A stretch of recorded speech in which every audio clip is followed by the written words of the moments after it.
Welcome to Chapter 13. Today we'll be talking about social psychology. I think that this ends up being one of students' favorite chapters to learn about, and I remember this being one of my favorite courses that I took in undergrad.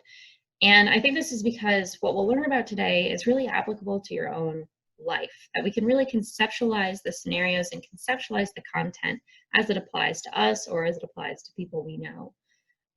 So social psychology, the content we'll learn today, is kind of easy to remember because we can link it to meaningful information that we already have.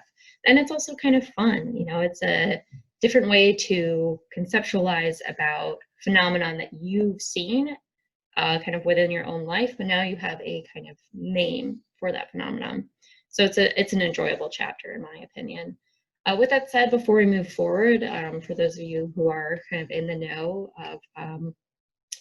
of science gossip or science scandals, the field of psychology has had a bit of a replicability crisis in the last few years, and it's made headlines that psychology studies are being published without being able to be replicated. It seems like a lot of findings that have come out might be bunk.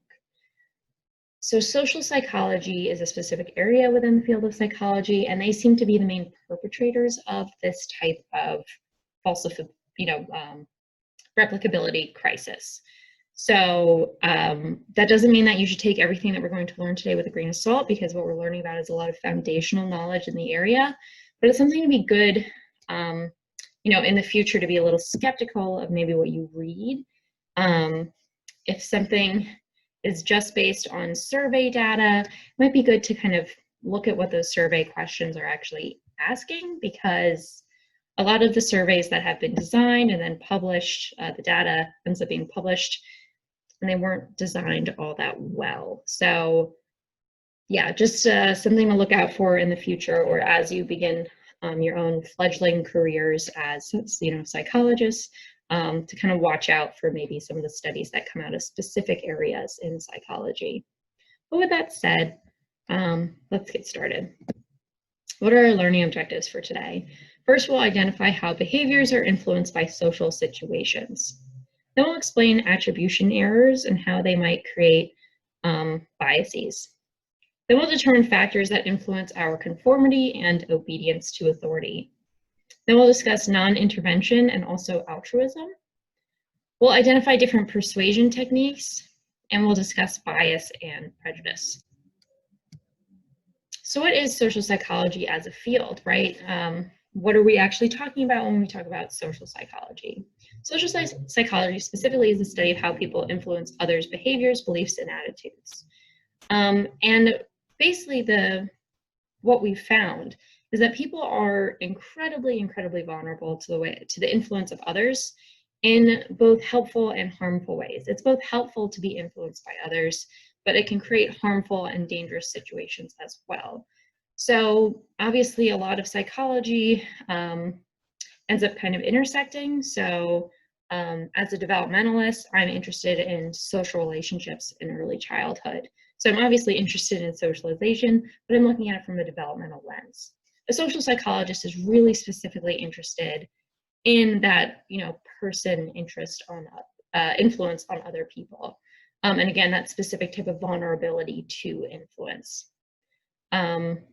So yes, again, it's the water gets a little muddied by area, because in reality, when you're talking about humanity, obviously things are interconnected, but social psychologists, again, are looking at human behavior through that one specific lens. So as I've talked about before in this class, and as I'll continue saying, humans are a social species. There's a wealth of evidence that suggests that our social relationships are kind of foundational to humanity. And we have evidence from this from, obviously psychology, and we have evidence for this from the archaeological record and from anthropology. Evolutionarily, we formed or were part of relatively small and tight social bands or social kind of tribes or groups. So, you don't see something like the US with millions of people. Instead, these are 50 people to 100 people. I don't know the exact kind of average number of tribal size, But again, generally we were part of these kind of small, tight groups. And as I've talked about in prior chapters, in the developmental psychology chapter, we learned about how not having social interaction as an infant can cause physical delays, significant physical delays in development. And what we found too is that kind of what makes a human is our social interactions and how we uniquely socially interact with one another. We seem to be one of the few species that has advanced theory of mind. Obviously, we're the only species with an actual language, right? That's for social communication. We're one of the only species that can learn through understanding intentionality. That's so cool about what makes people people. But so we are, entirely formed and influenced by our social relationships and by our groups, because that's how we used to survive evolutionarily, right? We're not stronger than an animal. We're not faster than an animal. You get 50 humans together and we're pretty formative, right? And we can teach each other things like tool use, weaponry, etc. And because of this, humans easily form in groups. We really easily try to find a little tribe, a little grouping. But because of this, we also form out groups. We might find our tribe of people, but that necessitates a tribe of people kind of outside of that. And we really easily form both of these kinds of groups. But the big question is always kind of why? We are now a globalist society, which has a lot of trade and interaction. Why aren't we totally more enmeshed with each other as a human species now that we aren't restrained to groups of 50 to 100? And so there's a few different theories about why it's so easy for us, or like what's exactly going on to create these kind of easily formed groupings. The first theory is the need to belong theory, and this is that humans have a biologically based need for interpersonal connections.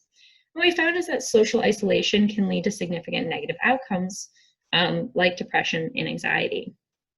And what we found is that brain imaging research indicates that being cut off from social contact actually hurts participants. We see if you are scanning someone's brain when they are being isolated, the area of their brain for pain will light up as though they were being physically hurt. And one of the ways that they study this is through something called cyberball. So you'd have maybe a human participant play as player 2, and then 2 computer participants that you might not actually tell player 2 about continue to pass the ball to each other instead of to the human player. And what they found is that the person who is being excluded from the game seems to show real pain. They are really hurt by the fact that they are excluded, even in a relatively kind of silly situation. That exclusion really does seem to be a painful experience. That again suggests that this interpersonal connection is a biological need that we have. And like I said, we see that again in the physical development of young children. It seems as though social interaction is an experience expected phenomenon. More evidence for this theory comes from the idea that as the size of the neocortex is larger compared to the rest of the brain, we find a correlation with that in the average social group size. So humans have the largest relative size of neocortex to the rest of their brain, and they also have the largest average group size compared to other animal species like monkeys or apes. So a shark probably doesn't have a very large proportionally neocortex, and they are also fairly solitary. I don't think this is true of ants, right? They've got pretty big social groups, but I don't think they've really got a lot of cortex going on there. But can we call ants social? I'm not sure. The next theory as to why humans are so influenced by social relationships or other people is a social comparison theory. And this is that we evaluate our abilities and beliefs by comparing them with those of others. So we might be influenced by others because we are using others to evaluate ourselves, to evaluate our own abilities and beliefs. And there's 2 different ways that we can compare ourselves. We can use upward social comparison, so we can compare ourselves with those who seem superior to us in some way. So if there is an athlete that you look up to, maybe their work ethic is something that you aspire to. So you can use this person who's really successful or superior to yourself to kind of work towards improving yourself. Comparatively, there's downward social comparison, and this is when we compare ourselves with those who seem inferior to us in some way. At least I'm not doing as bad as that guy over there. So that's something that unfortunately I think has been common in this pandemic. I think I do this whenever I'm feeling bad or stressed or upset. Sometimes I remind myself, okay, I'm not sick. Nobody in my family has gotten sick. I'm okay. So this can be comforting, a reminder of how good we have it. Although, of course, then we're negatively talking about other people, but both can be beneficial to our self-concept. So both can be beneficial to ourselves to use either type of social comparison. So again, upward social comparison might incentivize us to achieve or feel as though we might be able to make those same accomplishments. And comparatively, using downward social comparison can make us feel superior. Feeling as though you're smarter than somebody else makes you feel good about yourself. So we don't only compare ourselves upward or downward, we can also use other people's behavior to kind of inform what we're going to do. And this is because social behavior is often contagious, and this is something called social contagion. So of course, this can be helpful. If everyone is running away from something, you don't really need to know why or what they're running away from, just that it's good to kind of book it, right? You don't know what's behind them, what they're running away from, but probably not a good idea to not run away too. But of course, there have been incidents of mass hysteria. Sometimes there have been outbreaks of irrational behavior that were spread by social contagion. So you see this a lot. Something goes, we have the perfect example right now. At the beginning of the pandemic, people started stocking up on toilet paper as though a hurricane was coming in, something that would actually influence your ability to get to the grocery store. And then because grocery stores were running out of toilet paper, everyone wanted toilet paper, right? Even though logically there was no reason why toilet paper would be a commodity that went away or that people wouldn't have access to, right? Again, it's not like a hurricane where we're worried that streets will flood and that we won't be able to go somewhere. So instead, we had months of toilet paper not being in grocery stores for no reason other than mass hysteria and irrational behavior that was spread by a few people doing it and then everybody doing it. Of course, urban legends are another example of social contagion. When you're a kid, everyone kind of passes stories among each other, and then you kind of have behavior and stories that become contagious. There's also something called social facilitation. This is another way that we are influenced by social factors. So we actually see an enhancement of performance that's brought about by the presence of others. And this was discovered by an experimenter who discovered that bikers would bike faster when there were other bikers compared to when they raced the clock. So if you had somebody try to bike 5 miles, if you had them trying to beat a certain time versus trying to beat another person, they actually biked a lot faster against another person than a clock, even if those times of the other person in the clock were exactly the same, that the speed of the clock or the time that the clock would take to finish the race, that the other biker was much more influential. And we found that this even applies to animals, that having other animals around influences the performance levels of the target animal. We found that this even happens with cockroaches. So if you have a cockroach who has to kind of make it through a cockroach maze quickly, if you create a little cockroach audience, they actually do this a lot faster. So having other people around actually enhances the performance of the cockroaches. Although I think cockroaches might count as a social species too, little gross bastards. Generally, the amount that we are influenced by social relationships or social influences is good. This is how group cohesion is created, right? We want to be part of a cohesive group, and that's a beautiful thing. We want family connections. We want friendship connections. This is how diplomacy happens. This is how friendly workplace environments are created. You know, we come to decisions as groups. This is quite amazing. Similarly, culture is created through social influences. Culture is entirely social, right? Culture is a representation of kind of unique factors in a group. And cultural differences are fascinating and interesting and beautiful and complex. And they're, you know, kind of arising out of these social influences. But of course, the amount that we are influenced by social situations can also go very wrong. And this is what we see with things like cults, that cults typically operate by influencing people socially because we are so influenced by social situations. It's relatively easy to get caught up in and swept up in potentially dangerous cult-like behavior. And this is, of course, something we see with authoritarian regimes as well.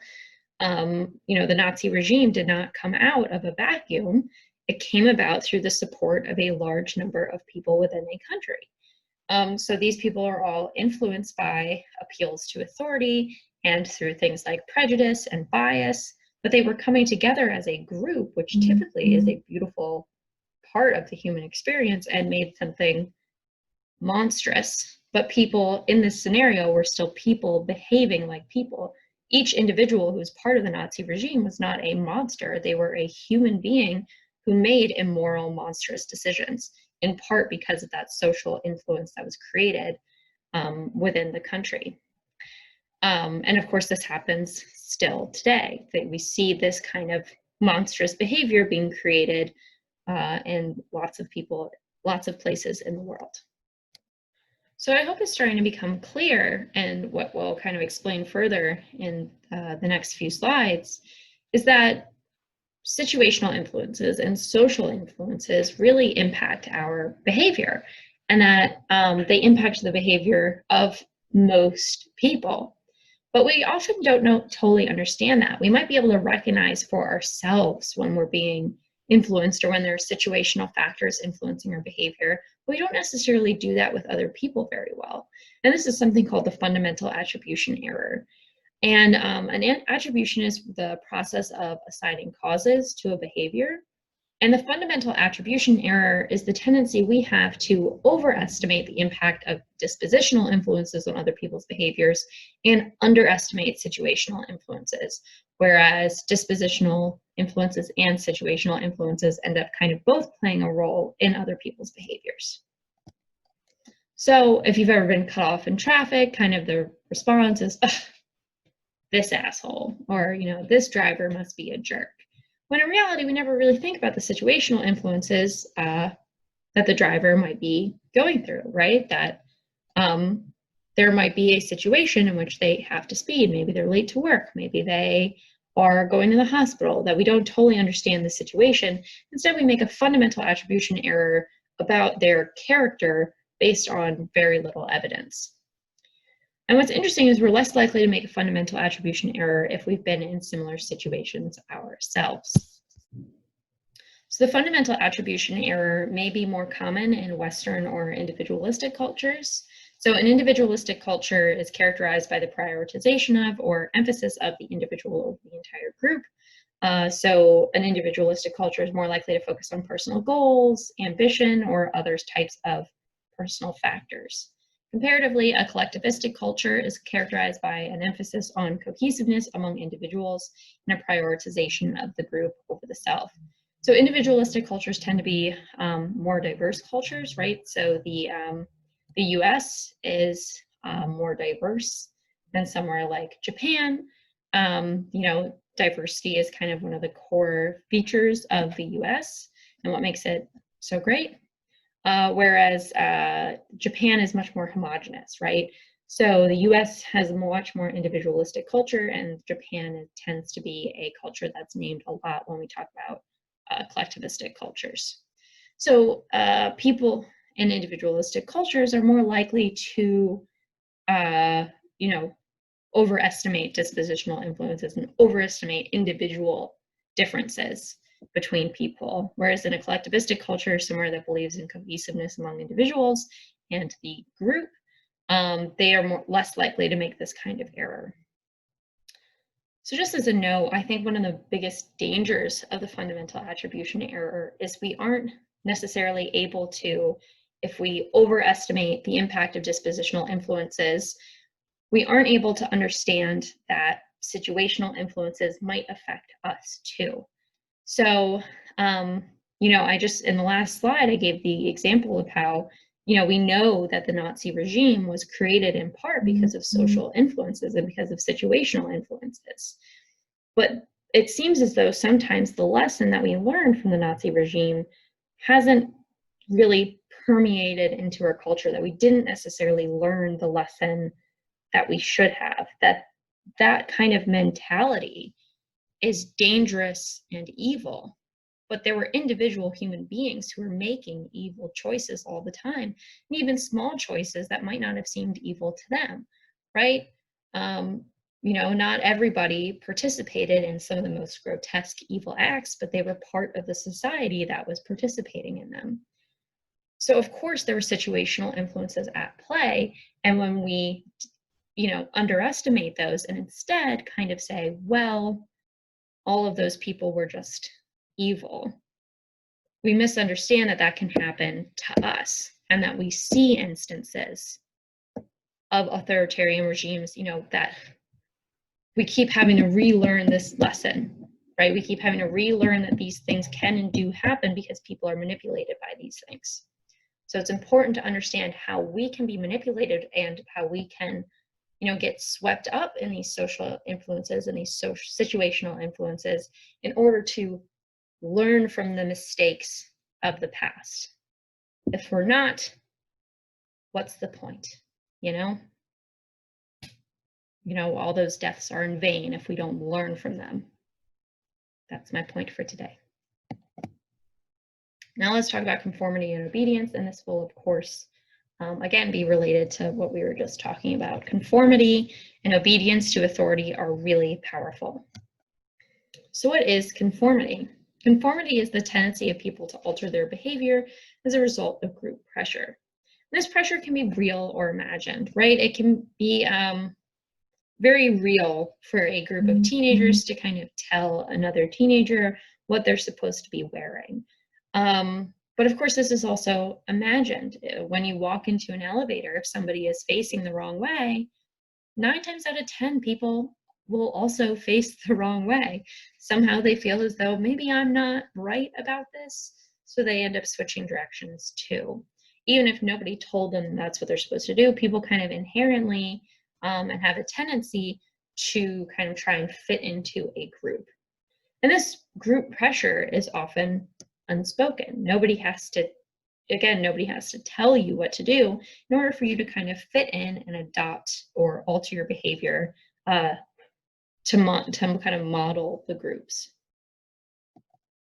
And we've learned a lot about conformity from the Asch studies, and we will watch a video on the Asch studies now. But an experiment is not a public opinion poll. It examines behavior under the pressure of social forces, as the experiment of Solomon Asch reveals. The experiment you'll be taking part in today involves the perception of lengths of lines. As you can see here, I have a number of cards, and on each card there are several lines. Your task is a very simple one. You're to look at the line on the left and determine which of the 3 lines on the right is equal to it in length. All right, we'll proceed in this order. You'll give your answer. Only one of the people in the group is a real subject, the 5th person with the white t-shirt. The others are confederates of the experimenter and have been told to give wrong answers on some of the trials. The experiment begins uneventfully as subjects give their judgments. 2, 2, 2, 2, 2, 3, 3, 3, 3. But on the 3rd trial, something happens. 2, 2, 2, 2, 2. The subject denies the evidence of his own eyes and yields to group influence. 1. Ash found subjects went along with the group on 37% of the critical trials. But he found through interviews that they went along with the group for different reasons. 1. 1. They must be right. There are 4 of them and 1 of me. 1. This subject's yielding is based on a distortion of his judgment. He genuinely believes that the group is correct. 1. 1. 1. 2. 1. 2. 2. 2. I know they're wrong, but why should I make waves? 2. In this case, the subject knows he is right, but goes along to avoid the discomfort of disagreeing with the group. Here, the distortion is at the level of his response. 2. 2. 2. 2. In the previous experiment, the naive subject stood alone against the group. In this variation, Ash gave the naive subject a partner, here seated in the 3rd position, who also gives the correct response. 1. 1. 2. 1. 2. With a partner, yielding drops to only 5% of the critical trials compared to 37% without a partner. Although subjects report warmth and good feeling toward the partner, they typically deny that he played a role in their own independence. The partnership variation shows that much of the power of the group came not merely from its numbers, but from the unanimity of its opposition. When that unanimity is punctured, the group's power is greatly reduced. Sometimes we go along with a group because what they say convinces us they are right. This is called informational conformity. But sometimes we conform because we are apprehensive that the group will disapprove if we are deviant. This is called normative conformity. The strength of the normative factor is shown in another variation carried out by Ash. In this variation, the subject is told that because he had arrived late, he would have to write his answers. Subjects in this private response experiment are exposed to the same amount of misleading information as other subjects, but they are immune from any possible criticism by the group. 1. 1. 1. And this enormously reduces the pressure to conform. Conformity drops by 2/3. Ash's experiment is a classic. It reveals how people will deny what they see and submit to group pressure. It allows us not only... So I hope that video gave you an idea of how kind of powerful the need to conform is. It can even make you kind of doubt your own perception or say something contrary to what you're seeing with your own eyes. So why do we do this? Why do we feel the need to conform in this way? There's a few different reasons that have been posited. The first is the want to be correct, right? So the more people that say yes or give a different answer than you would, the more likely you are to be wrong, or at least that's how it feels. So we want to be right. So if everybody's saying one thing, we don't want to say that we're wrong. So we're kind of going to go with the larger group because it seems as though more people saying something are more likely to be correct. And that first guy in the video even said that. If everybody else is saying that, then maybe I'm wrong, right? We also want to be liked. Being affiliative and joining in with a group makes it so that you're more likely to be liked. So giving the same answers to things, being more similar to somebody else makes them like you more as well, which I think we learned about in the emotion and motivation chapter. Similarity is related to attraction and liking. So even one of the guys in the video said, well, if everybody else is saying that, I don't want to make waves. I don't want to say something different because I kind of want to be part of the group. I want to be liked by the group. It also increases our self-worth to be part of a group. To conform to a group and to be part of a group makes us feel better about ourselves. This is especially true if a group is valued.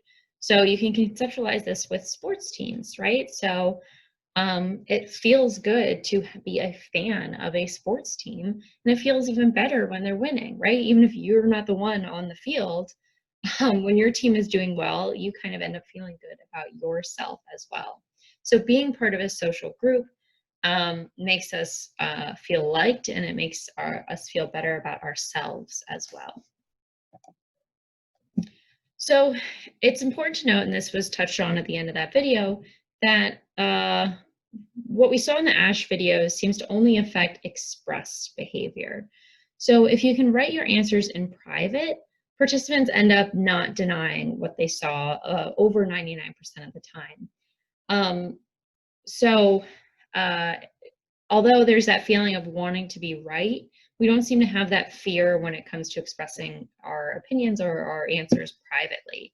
So we might want to not be seen as wrong by a group more than a need internally to be right. So that these pressures, again, seem to only affect expressed behavior to the group instead of private responses. And now, although these studies demonstrate that the group pressure is powerful, we do know that it's not irresistible, right? So people resist conformity all the time in different ways, in part because groups and group dynamics are more complex than 6 people in a room giving a different answer. But people resist conformity all the time. So it's not as clear-cut as we will always conform to a group. So what are these kind of differences in how likely someone is to conform to a group? There's individual differences, of course. So unsurprisingly, someone with low self-esteem or having low self-esteem is correlated with conformity. So not having a strong sense of self and identity is associated with wanting to conform more with a group, right? Forming an identity within the group instead of your own independent identity from the group. Cultural differences also play a role. So people from collectivistic cultures are more likely to conform than those in individualistic cultures. Again, they kind of, a collectivist culture places the group above the individual, so they're more likely as an individual to conform at the group level. So if we performed the ASH study somewhere like Japan, maybe even having a Confederate who agreed with you wouldn't decrease the levels of conformity that we see as much as it would in the US, or you'd see higher levels of conformity in all scenarios. So we might see differences in responses in collectivistic cultures versus individualistic cultures. So now let's move into de-individuation. So de-individuation is another way that people kind of change their behavior based on groups and social identities. And de-individuation is the tendency of people to engage in uncharacteristic behavior when they're stripped of their typical or usual identities. So, you know, how people act online is a great example of this. The anonymity that being online provides to us makes it so that we're less likely to, or we're more likely to say things that we wouldn't typically say in a normal situation. You know, people say really hurtful things on the internet that they would never say in person. And you see it all the time. Somebody gets caught out for something they did on the internet and they'll report, well, that was just, I didn't mean it. That's not who I am. Like, well, you put it out there. You're the person who did that. Just because it doesn't feel as though it's part of your identity doesn't mean you have responsibility over that, right? But the same thing happens if people put on a mask. Suddenly they won't necessarily engage in the same behavior that they would if, you know, their face was shown.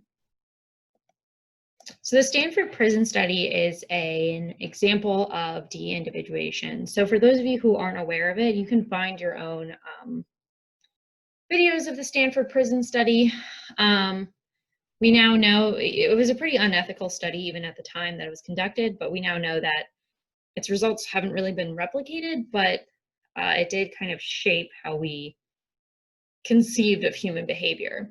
So in the Stanford Prison Study, they took participants. So they took a bunch of male college students, and they gave some of them prison uniforms. You know, they had some people pretend that they were prisoners, and they had some people pretend that they were prison guards. And I think they put them all together over about a, over a period of time, and they found significant abuse, that the prison guards ended up kind of taking that role on and ended up doing horrible things to the prisoners. And this was in part because they weren't part of their normal kind of human identity. Instead, they took a position of power and authority and then kind of over abused that. So what we now know about the Stanford Prison Study is that the researcher who ran it was also maybe instigating a lot of the aggression himself. So while the results did shape how we conceptualize how people might step into roles kind of separate from their own characteristic behavior. So somebody who steps into an authoritarian role might kind of not act the same way that they would have had they not been in that role. The Stanford Prison Experiment itself was problematic, and its results haven't really been replicated. Again, 20-year-old male college students in the first place aren't really representative of the general population, so we can't even necessarily generalize that behavior to the rest of the population at all. So although I just explained that the Stanford Prison Study wasn't all that replicable and was a problematic study, we have seen real-world links to that study since. So you guys are probably a little young to remember this, but Abu Ghraib, the incidents that happened there, are a good example of how human behavior changes and becomes kind of horrific in social pressure situations and when they feel de-individualized or when they feel the need to conform to a group. So Abu Ghraib was a prison in Iraq. This was a prison where they would hold suspected terrorists, and unfortunately, many, not that what I'm going to say is okay, even if they were terrorists, but many of the people who were held at Abu Ghraib hadn't actually committed a crime. A lot of, again, it was just suspected terrorists. Not all of them were part of a terrorist organization. So the members of the prison guards at Abu Ghraib were American soldiers, and they engaged in consistent and serious torture with the prisoners. So they engaged in psychological and physical torture, and they participated in, they ended up stripping these men of their identities in the process. Most of the time that they were torturing these prisoners, they would cover their heads with bags, which I'm sure made it a lot easier to not think of them as people. So that, they would humiliate them, they would electrocute them, they just in general committed horrific acts of torture and just disgusting human behavior. But the people who were there, the people actually committing the torture, would report that their higher ups were doing the exact same thing. So they kind of believed that that was how the US military was supposed to handle these things. And then there were also other kind of prison guards who weren't as interested in participating, but still did because it was what the kind of other members were doing. So all the people who actually were participating at that lower level have since gone to prison back in the US, but some of the kind of higher ups that they reported were initially the ones starting the torture have not. But again, it's just another example of how every person who's been interviewed who participated in this and participated in, again, real human torture, discuss how they didn't feel as though that was representative of them. So people consistently engage in horrific acts of violence or just in general immoral behavior, and they feel as though it's not representative of them as a person. However, of course, they are the ones who did that thing. And again, that's why it's important for us as human beings to recognize how easy it is for us to do these horrible things when we're in unique or odd or de-individualized situations. So being aware of the power that these types of situations have over us and our behavior, we have to, we have a moral imperative to do better, right? We have to learn from people like the people at Abu Ghraib, right? We have to learn about the horrific things that they did to real human beings in order to improve as a species of humans. Anyways. Always on my little moral rants. Additionally, we see this in mob behavior, right? So people engage in behavior that they wouldn't when they're part of a really big group. So this is when you see people do mosh pits and they get violent, or you know, the protests that have happened. When people are part of a large group, it's hard for that group not to get incensed and to react. That's just kind of typical of what happens when people get into large groups. And people who are individuals may not have thought that they would be the kind of person who would run and shout and maybe break something. But in a group, it doesn't feel as though that's that wrong, because you're kind of part of the group that ends up being incensed. Here we go. Another way that people kind of end up engaging in strange behavior when they're in a group is in something called groupthink. And groupthink is an emphasis on group unanimity at the expense of critical thinking. And when we're engaging in groupthink, we're ensuring that everyone agrees instead of making sure that we're kind of considering multiple options and considering multiple perspectives.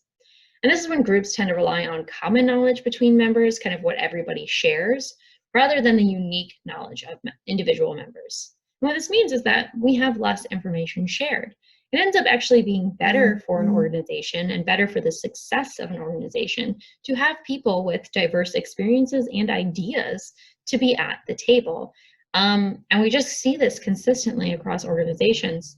Like the research suggests that diversity is kind of fundamental for a business succeeding, in part because people can bring their own ideas, again, and their own experiences to a table, and kind of just bring a different perspective, which is critically important for creativity and novelty and successful planning.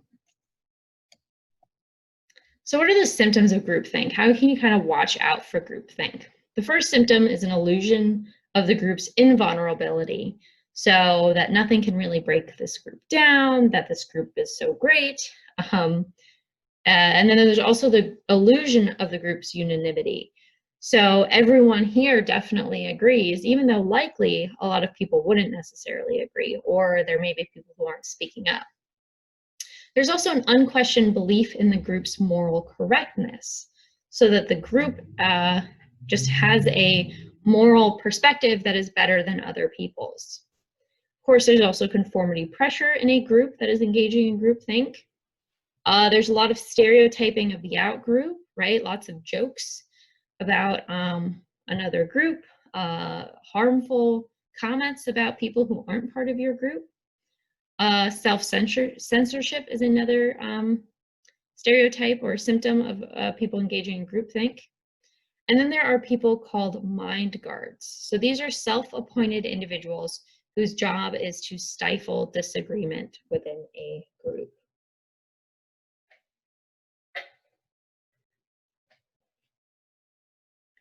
Groupthink can also lead to group polarization, and this is the tendency of a group discussion to strengthen the dominant positions held by individual group members.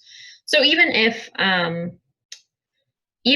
a group generally has group members who don't feel strongly one way or the other, if there's an individual group member who holds a more dominant position, the group will tend to polarize that direction.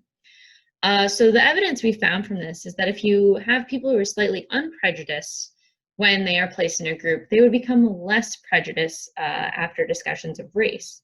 And this was opposite for people who were slightly prejudiced. So if a group was already slightly prejudiced, they would get more prejudice over time. And you can see this in this chart. So before a group discussion, if a group is generally average but slightly to the left, over time they will get more left after spending time together. And the same thing happens in the other direction too. So you can become more prejudiced if generally the average is slightly skewed that direction. So this is obviously something we are seeing right now. The American electorate is getting more polarized by the day. This is also, this isn't just a US problem, this is happening all over the world, in part because it's easy to find groups online. So it's kind of easy to have these group discussions in kind of national forums and then kind of get pulled into different directions as we kind of polarize ourselves. So this is currently happening. So it's important to be aware of that we are currently being polarized, both just from interacting with each other, then also purposefully being polarized by other nations, right? We are being purposely polarized through propaganda as well. So beyond conformity, there is obedience. And obedience is the adherence to instructions from those of a higher authority. So I, as the lecturer, would have higher authority than my students, so they could listen to my instructions and they would adjust their behavior based on my instructions. So again, this is beyond kind of conformity because we're adjusting our behavior based on higher authority rather than other members of our group. So this can often be good, right? It's generally good for society when people follow laws, right? Laws are generally in place where they should be in place to protect members of society. So it's good to follow those. It's good to do things like stop at stop signs, not drive through crosswalks with pedestrians when they're walking there. It's good to wear your helmet on your scooters, you maniacs. I don't even think that's a law. It's just something you should do. I'm the higher authority. Listen to me about the helmets. It's also good to do things like pay your taxes.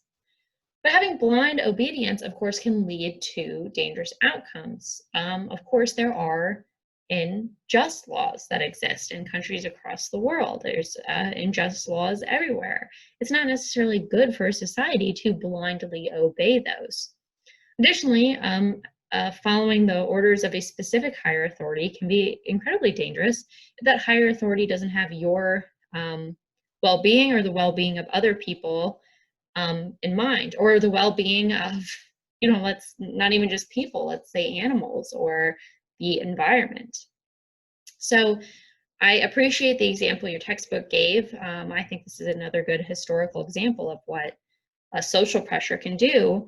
The My Lai massacre is a famous instance of obedience going wrong. In the My Lai massacre, a commander, a lieutenant, had been previously violent, and then they got to a village of civilians. It was a village full of men, women, and children who were not participating in the war. And this lieutenant ordered his men to basically kill everyone. And they did. They went into a village of peaceful people, peaceful, innocent people, and murdered them. And the men in the company report that they didn't feel as though they could reject his orders, that things had gone wrong when they had rejected him before. Others were happy to obey what he was telling them to do. But here they were committing kind of horrific acts, things that would be considered war crimes, because they didn't feel comfortable saying that they didn't want to do this. Many of the men did not want to kill children, but they did that day because of the power of obedience, because a higher authority had told them to.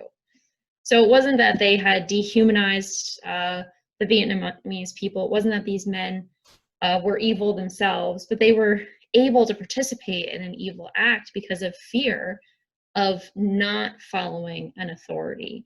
So this is when kind of having authority positions have such a powerful role in our society. You know, these types of things happen more often in groups like the military, which really place an emphasis on authority. But then these types of incidents are more common with these types of power structures than they are in places where there's not that same kind of power structure and blind obedience to an authority member.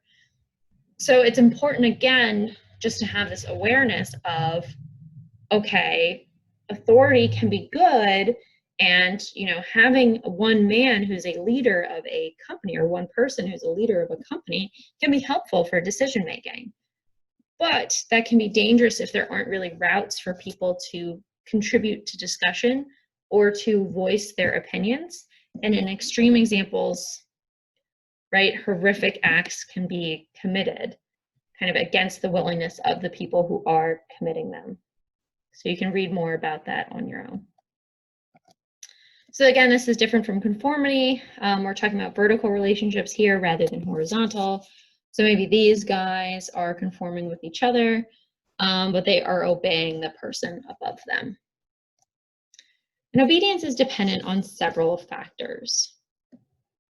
So things like age, social status, education, etc., can all affect obedience. And there may also be some cultural variation. And we found that when it comes to kind of personality measures, people who score highly on authoritarianism, so how much they appeal to authority or how much they respect higher authority, tend to be more obedient and sometimes in dangerous ways. So how we learned more about obedience was through the Milgram experiment. So this took place in the early 1960s. And the question that the Milgram experiment asked is, would people shock other participants if someone, especially someone of authority, told them to? So basically what they had was they had a participant and an actor, another Confederate.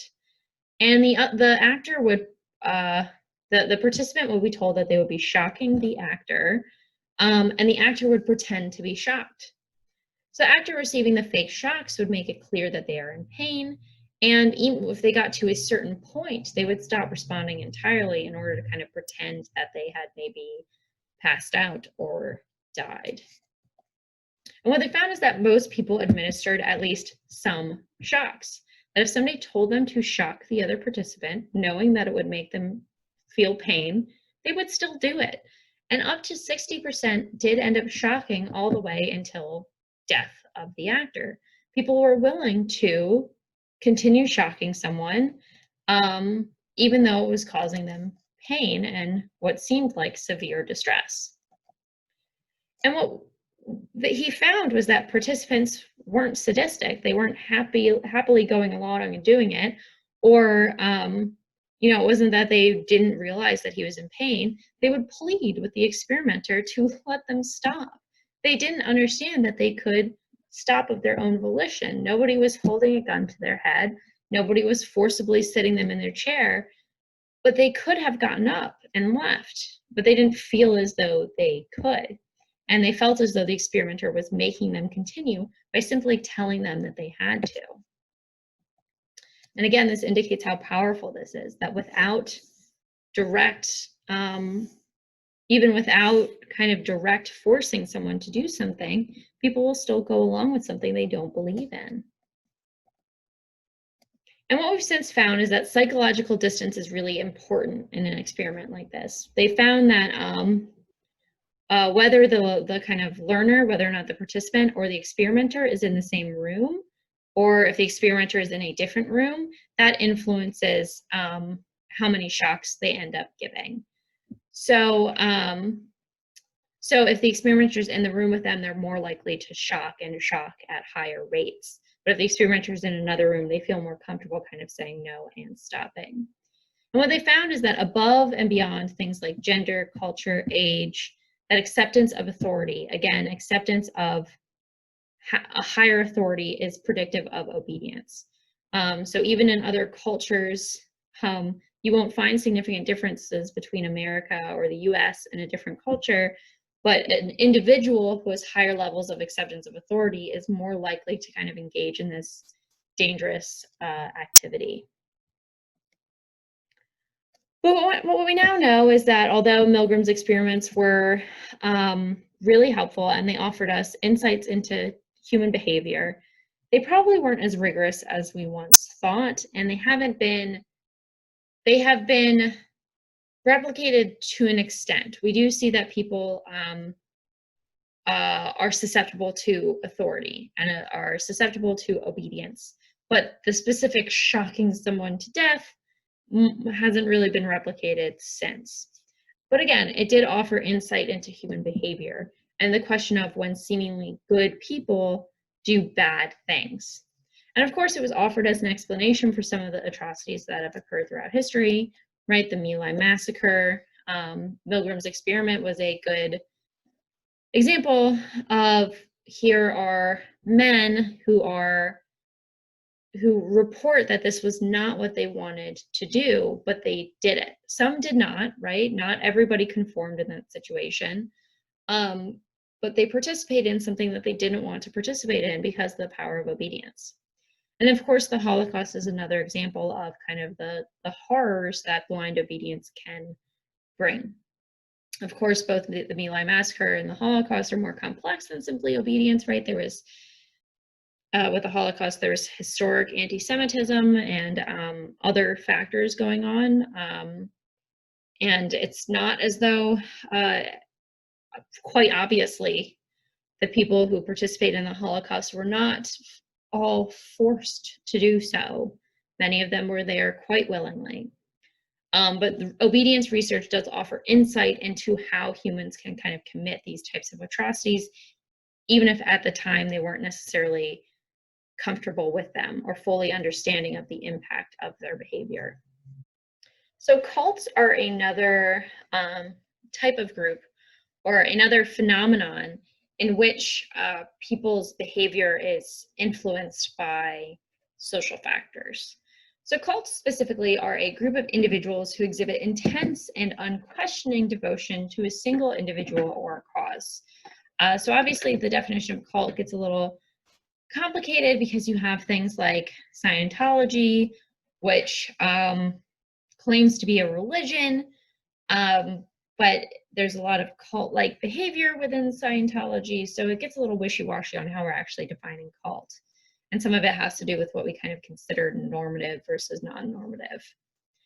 So what's interesting about cults is that they use the exact same tactics or similar tactics of other organizations that are promoting group membership. So cult leaders are preying upon things like obedience, conformity, and other natural social tendencies of people in order to get them to kind of exhibit that intense and unquestioning devotion.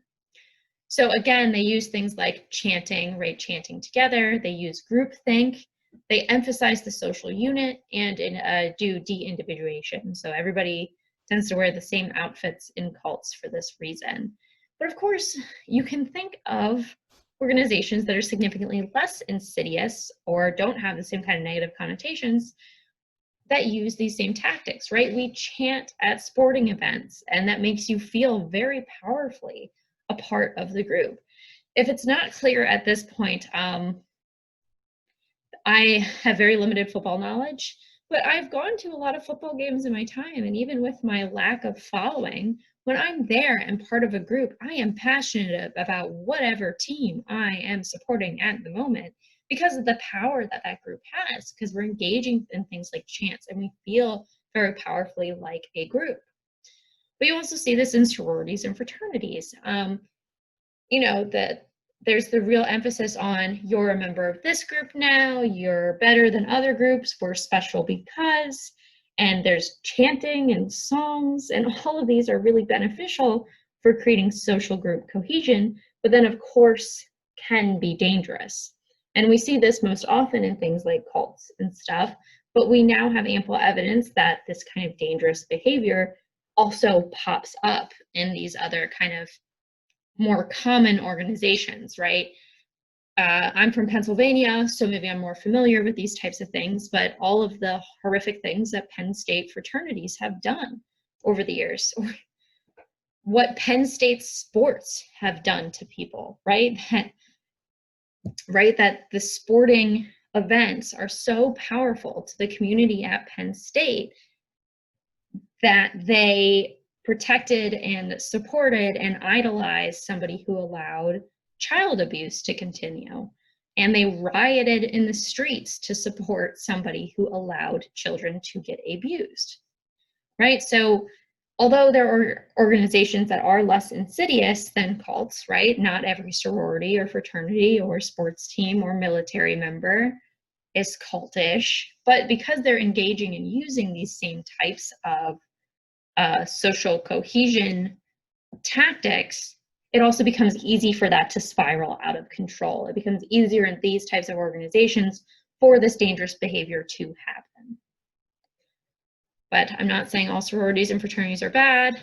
I wouldn't dare say something like that at a Big Ten university. So now let's move into some discussions of different social behaviors, specifically pro-social behavior and aggression. So we'll start with something called bystander non-intervention. And bystander non-intervention is kind of, why are we sometimes not pro-social? Why do we sometimes not help people? Why don't we act?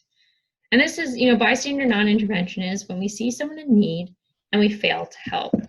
So Kitty Genovese is a famous example of this. Kitty Genovese is pictured here at the bottom right. She was a young woman who lived in New York, and she was attacked in the streets. And she screamed for help. She screamed for several minutes for help, and nobody came to help her. She even was able to make it into her apartment building, continued to call out for people to help her, and her attacker had enough time before anybody called police to return and eventually murder her. So Kitty Genovese kind of, her death kind of sparked this huge mass discussion of, why didn't anybody call to help her? Why didn't anybody call the police when a woman was screaming for help? And actually, Kitty Genovese is why people tell you not to scream help when you're getting attacked, but instead to scream things like fire. So again, I forgot that I put these points in. Kitty Genovese was murdered outside of her apartment. 38 witnesses saw and heard the attack, but did not help. So we now know that the reports of 38 witnesses is most likely inaccurate, but of course, witnesses did not help. That still happened. It might have been fewer. It might have been 15 people did not help her, but still 15, if one person had helped, that would have been enough.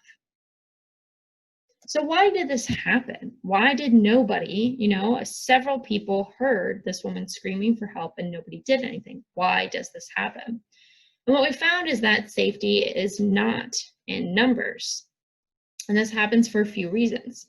The first is pluralistic ignorance. So if nobody else is reacting to a situation, we make the error of assuming that no one else in the group is perceiving things as we do. We have an inability to tell if something is an emergency if no one else is acting as such. This is a little less relevant, but I think this is happening a little bit right now, that like if you have a group of friends who aren't acting as though we are in the middle of a pandemic, it might make you feel as though, well, maybe I'm the one who's overreacting. Maybe I'm overly anxious and they're not. No, we're in the middle of a pandemic. It's better to be safe than sorry than to spread the virus to someone else. Let's not even say get it yourself. If you're being irresponsible and you get it, that happens, right? It's very sad.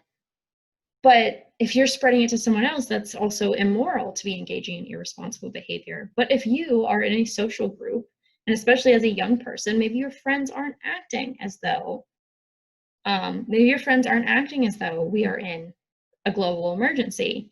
So it's hard to kind of react to that. It's hard to react appropriately when you feel as though maybe you're the one who's overreacting. We also have a diffusion of responsibilities. This is the reduction in feelings of personal responsibility in the presence of others. So the more people that are present at an emergency, the less each person feels responsible for the negative consequences of not helping. So this is again why safety is not in numbers. The more people who are actually at an emergency, the kind of worse the response is, because everyone feels as though maybe somebody else will do something. So each person feels less responsibility based on the number of people that are there. So this is just a helpful chart for you. When people are alone in these situations, they are significantly more likely to help or to respond to an emergency than if they are in a group.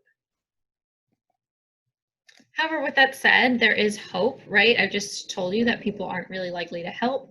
However, learning about psychological research can create real world change for the better. This is something called the Enlightenment effect. So exposure to research on bystander non-intervention seems to boost the chances of a person intervening in an emergency. And what we now know, and what's part of, because we know about bystander non-intervention, now in CPR training courses, one of the training techniques that you learn is to point at people and assign responsibility to kind of buffer against the effects of diffusion of responsibility. Someone points to you and says, call 911, you don't really have the opportunity to say, why isn't anyone calling 911? Should somebody be calling 911? No, that's your job. That's what you should be doing. It's also good now to recognize that if somebody's screaming help outside, that maybe you should look out and see what's going on. Although I live in a city back home, and I have to say, it's a very small city, but kids scream bloody murder outside all the time when they're just having fun. So like middle schoolers walk home along my block. And they sound like they're dying about half of the time. So I have learned to block out screams. So I'm very worried that I would be one of those people who wouldn't help because I wouldn't know what was happening. Again, I think it's more that people need to learn to not scream bloody murder when out in public if there isn't an emergency. Now there's something called social loafing. I'm sure many of you have experienced this, or you've been the social loafer. This is a phenomenon where individuals become less productive in a group. And this is, of course, in part due to diffusion of responsibility. Although it seems as though this may happen more often in individualistic countries instead of collectivistic, when the outcome of the group is more important in a collectivistic culture. So again, people have probably experienced this in a group project where generally people end up being less productive because maybe somebody else will step up to do the work. I was always one of those people who stepped up to do the work, so frustrating.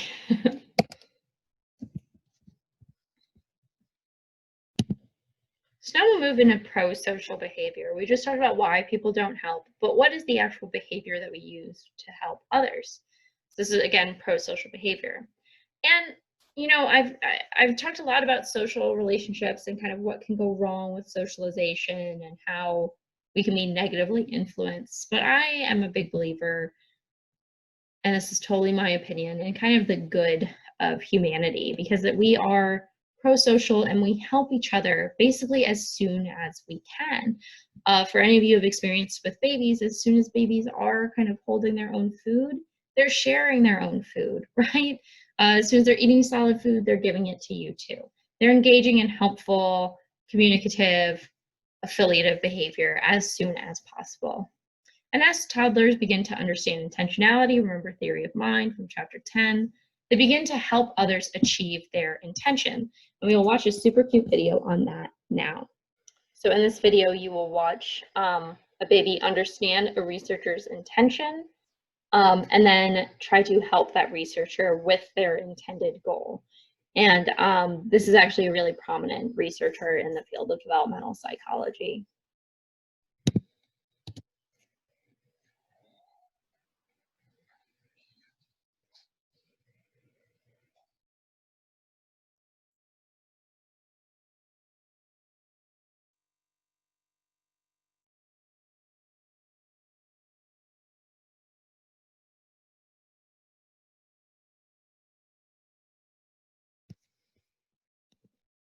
The video is pretty short, but as you saw, he drops the clip, the infant, then he reaches for it, the infant sees that he's dropped the clip and goes over to it and hands it back to him because he knows that he wants that clip. So again, as I talked about in chapter 10, this is fascinating behavior. Like chimps don't necessarily do this, right? Other animal species don't understand our intention well enough in order to kind of act in this pro-social way. It's really fascinating stuff. So kind of an extreme version of altruism is when we help others for purely unselfish reasons. And scientists used to propose that people only helped with the expectation that they would receive help or a reward in return. But what we now know is that this isn't true. People do not only help with the expectation of an external reward back, and instead most helping seems to be truly out of empathy. However, this of course raises that kind of maybe philosophical question of whether or not that still counts as altruism, right? If we're helping out of empathy, it's in part to make ourselves feel better. If I feel bad because you feel bad, and I help you reduce your feelings of feeling bad, I'm thus reducing my feelings of feeling bad. So does that really count as altruism? The answer is there might not be a truly unselfish act, right? That type of act might not exist. However, this doesn't mean, say, humans are selfish. Instead, what we should take away from this is that it's really kind of a wonderful thing that helping other people does make humans feel as good as it does. That being pro-social and helping others and saving others and being kind to others makes us feel as good as it does and is as internally rewarding as it is quite powerful. And again, probably pretty unique and limited to just a few species. So there are some situational influences on altruistic behavior, how much we help with no kind of obvious reward.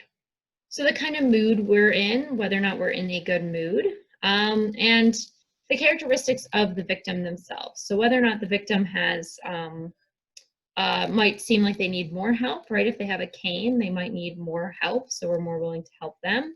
But if somebody seems drunk, maybe we're less likely to help, right? So if it seems to be something about their own personal decision, we're less likely to help than if it's something like what looks like genuine problems walking. There are also individual and gender differences in pro-social and helping behavior. First, people who are less concerned about social approval are more likely to help in one of those bystander non-intervention scenarios. So somebody, if you are in public and somebody who has a cane is struggling to walk, people who are less concerned about social approval are more likely to go over and to help.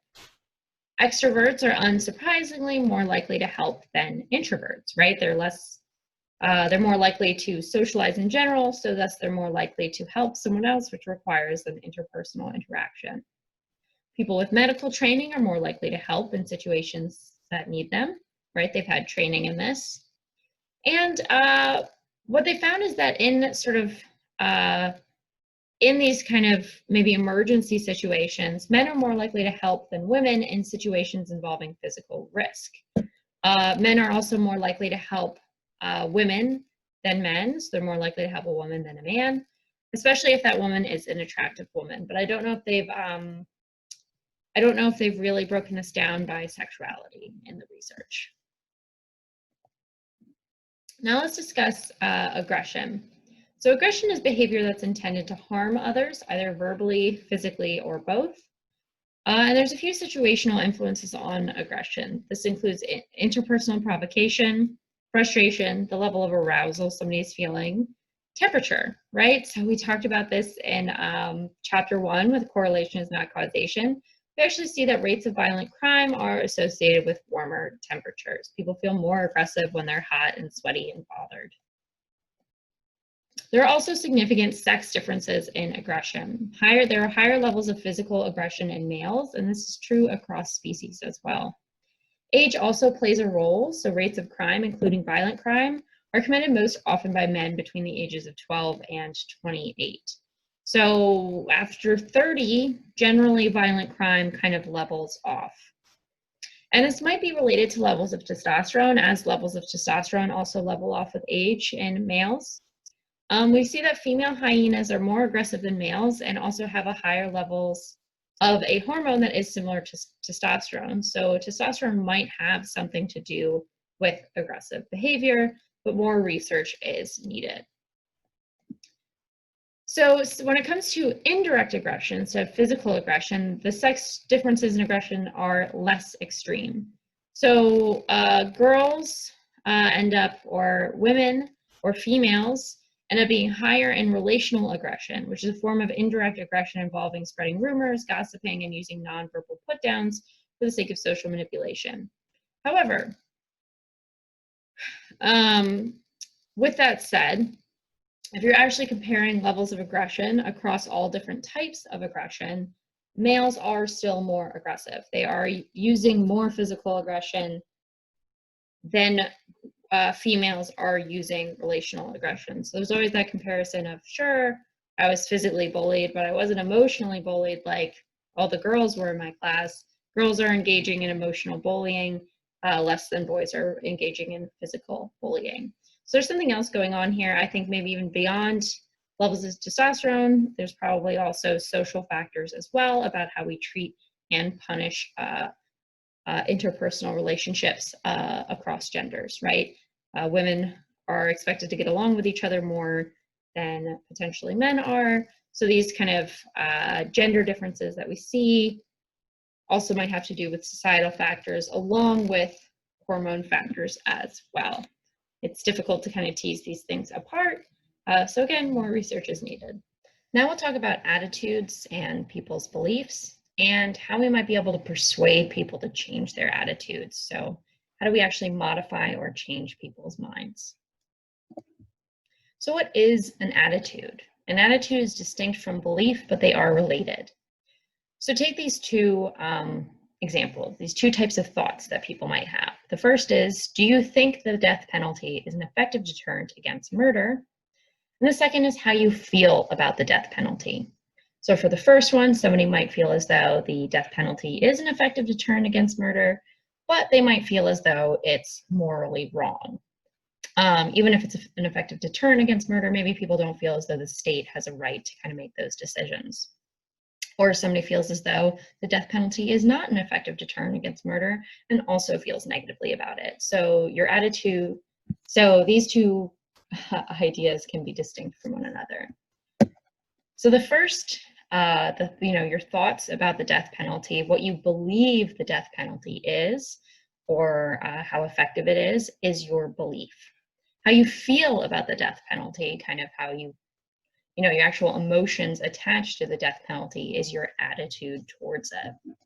So an attitude, the specific definition, is a belief that includes an emotional component. And it's how we reflect about how we feel about an issue or a person. So how you feel about the death penalty is your belief that includes an emotional component about the death penalty. So attitudes don't always predict behavior, right? So somebody who doesn't feel great about the death penalty might still vote for politicians who keep the death penalty going in the US, right? So even if they feel as though the death penalty is wrong, that doesn't necessarily totally influence their voting behavior. And this is in part because our behaviors are the outcome of many factors, as we've learned about in this class, but one of those factors is our attitude. So when does an attitude actually predict our behavior? So when does our attitude about an issue or a person actually influence how we act? This is when an attitude is highly accessible or comes easily to mind. These attitudes are more predictive of our behavior. So again, let's just kind of take political voting into account.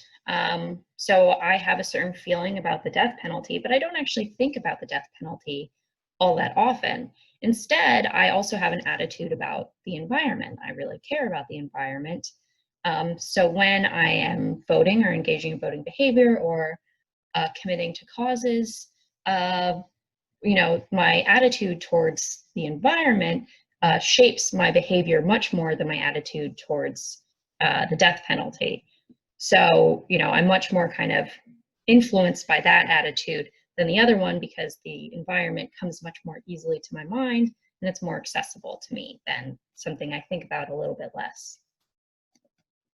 So self-monitoring is also a trait or a factor that influences how much our attitudes affect our behaviors.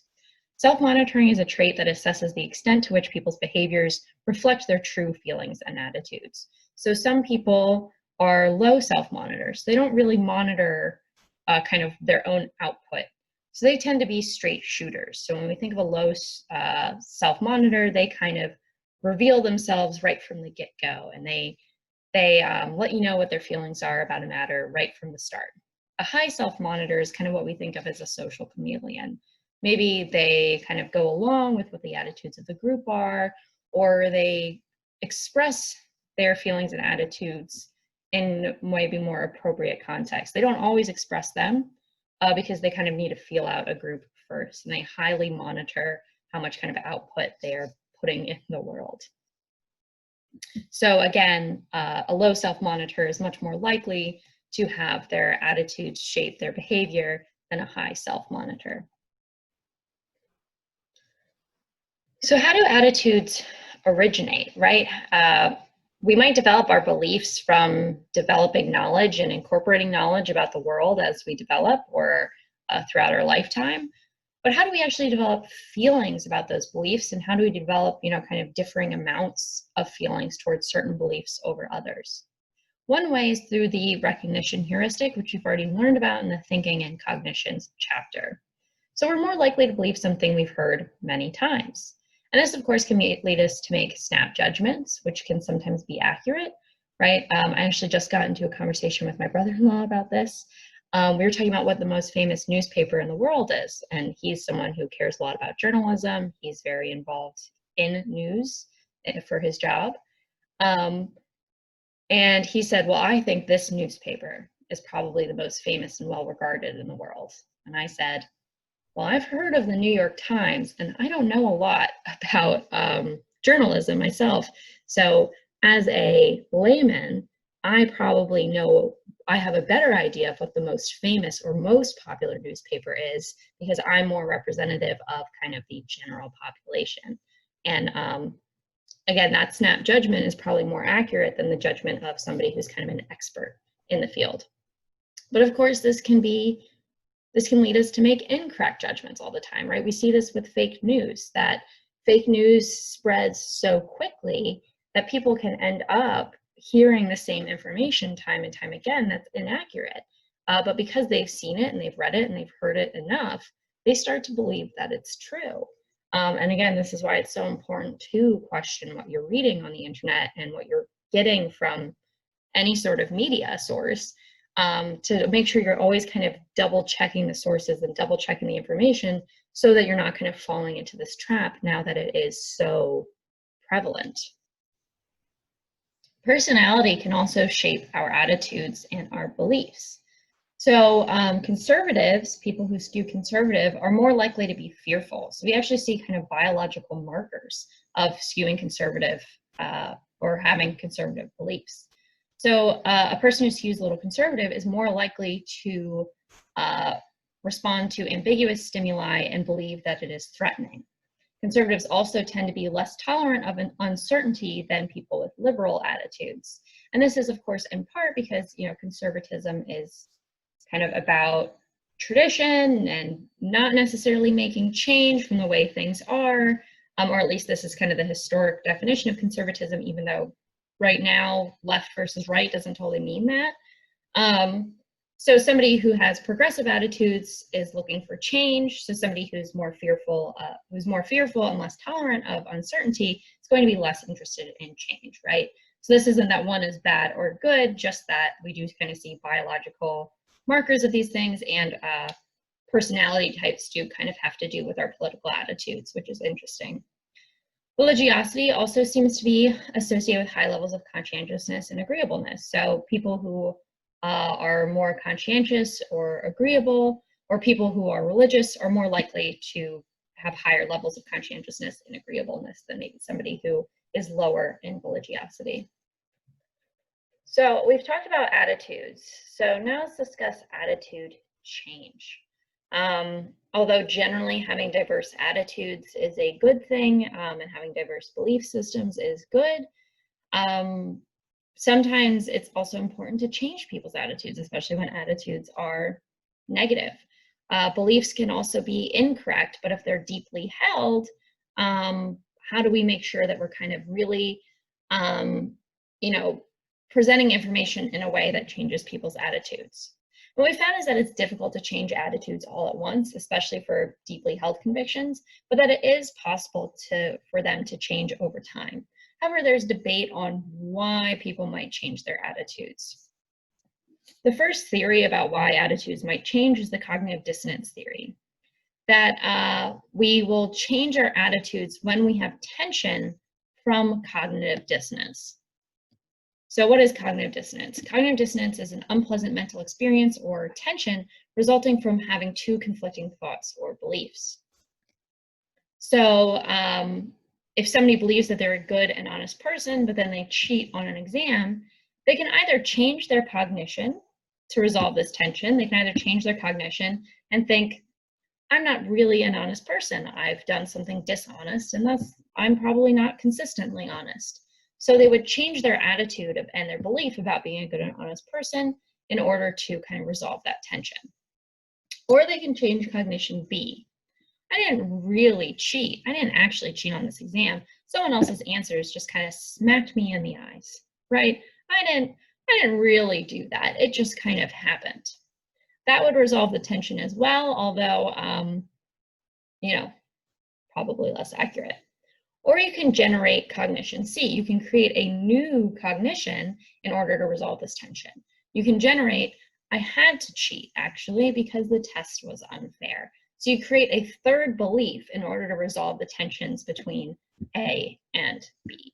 So through cognitive dissonance theory, people are slowly changing their attitudes and beliefs in response to that tension.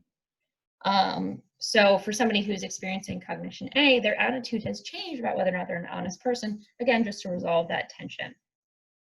We do see quite a lot of cognitive dissonance that sometimes doesn't really seem to cause tension in people, and people sometimes do hold opposing beliefs without ever even attempting to resolve them. So a few other theories have come up as well. The first is the next one is the self-perception theory. This is that we change our attitudes by observing our behaviors. So after we kind of see ourselves behaving in a certain way, maybe that's not consistent with what we thought were our previously held attitudes, so we'll modify our attitudes to fit that. So take me, for example, you know, I've mentioned I care about the environment, but maybe I didn't care as much about the environment 5 years ago. But over time, maybe I started making small changes in my life that didn't really have to do with my attitude about the environment. But as I observed that my waste was getting smaller and that I was making choices like walking to work or eating less meat, as I kind of observed that those behaviors changed, my attitude changed as well. And I started to believe and care more about the environment through my behaviors associated with environmentalism. Then there's the impression management theory. And this is the theory that we don't really change our attitudes, but we might report that we have so that our behaviors appear consistent with our attitudes. So when we have found findings about attitude change, that it's more that people will report attitude change in order to seem as though their behaviors are consistent with their attitudes. But in reality, people never change their attitudes, is this theory. We can also be persuaded to change our attitudes. And persuasion is something that occurs constantly, right? Anytime we are advertised something, we are, you know, that advertisement is attempting to persuade us to change our attitude or to form an attitude about their product. This, of course, happens with items for purchase and other things like that. We are constantly being persuaded in our everyday life. There's a few different persuasion techniques that people use, and this is kind of I don't know how many of you will need to buy a car, but these are techniques that like a car salesman might use. But it's good to know what they are so you know, so you're kind of aware of them so that you're not as easily maybe persuaded in the future. First persuasive technique is the foot in the door technique. And this involves making a small request before making a bigger one. So maybe you tell someone, hey, can I borrow your car for an hour? And then after somebody's agreed to that, you say, oh, actually, I'll need it for the entire day. Once you've put your foot in the door with a small request, people are much more likely to acquiesce for the bigger request. This is also known as a dick move. The next persuasion technique is the door in the face technique, making an unreasonably large request before making the small request we were initially hoping for. This is kind of the opposite of the foot in the door request. So maybe if you make an initial large request in a recipient, this will kind of induce guilt. It will make them feel bad that they had to say no to you, and then they'll be more likely to give in later. So maybe somebody will ask, hi, could I have $100 for my cause? And somebody says, oh, $100 is a little too much. And then you say, well, actually, any money at all would help. And then somebody might give you $1. right? Like, oh, if any money at all will help, well, $1 will help, or $5 will help, and that will make them feel better. And maybe what you were after was actually only getting $5 because you're trying to raise money for your cause. Of course, this can backfire. If you ask somebody for $1,000 on the street, you know, to support your cause or charity, people might kind of walk away immediately. Hearing that too large of a request makes it so that people might reject you outright for all future requests. The next persuasion technique is the lowball technique. And this is when a seller or a product starts by quoting a low sales price, then mentions all the add-on costs after the person has agreed to purchase the product. So this is something like Spirit Airlines does a lot, right? You see that Spirit Airlines actually has a $50 ticket somewhere, and that's amazing. And then having any bag at all is $20. Having a checked bag is $50. Signing up online and buying your ticket online is another $20. And all in all, we're only slightly cheaper than a ticket through a more reputable airline, right? That happens a lot with something like Spirit. I don't fly with them anymore. So this also, you know, you see this with phones, right? This phone is only $100. Well, but you have to buy the phone plan for $20 a month. And this model has no storage space, but this storage space, this model over here has storage space and it's only $50 more. So you're told, oh, I'm buying a phone for $100, and by the end of it, you're buying a phone for $170, right? So these techniques are used a lot, these kind of sneaky prices and add-on costs. The next technique is the "but you are free" technique. We convince someone to perform a favor by telling them that they're totally not free to do, that they're totally free to not do so. So this is when you say things like, this is totally not a big deal if you can't, but you know, enforcing and reminding someone that's their own choice whether or not to help actually makes them more likely to end up helping. So if you tell someone, hey, you need to help me out with this, somebody's less likely to do it than if you say, you don't have to help me, but it would be nice if you did. Somebody's more likely to help in that scenario if they feel as though it's their own choice. So our ability to be persuaded not only has to do with using certain techniques, but also the characteristics of the messenger, right? That influences how likely the target person is going to be persuaded. So if the messenger is attractive or famous, right? This is exactly what advertisements do. If the person who is trying to persuade you is really good looking or a famous person, we're more likely to be persuaded by that product. So one final point here about persuasion and attitudes is that, again, that they're really difficult to change, and that this is especially dangerous right now with the amount of kind of fake news and extremism and polarization that's currently happening. Again, not just in the US, this is happening across the globe. The internet is really an amazing thing when it comes to information sharing and socialization across borders. But of course, we are now seeing the consequences of having platforms where people can be pulled in such distinct directions and where lies can spread so quickly. And we're really struggling to combat misinformation, right?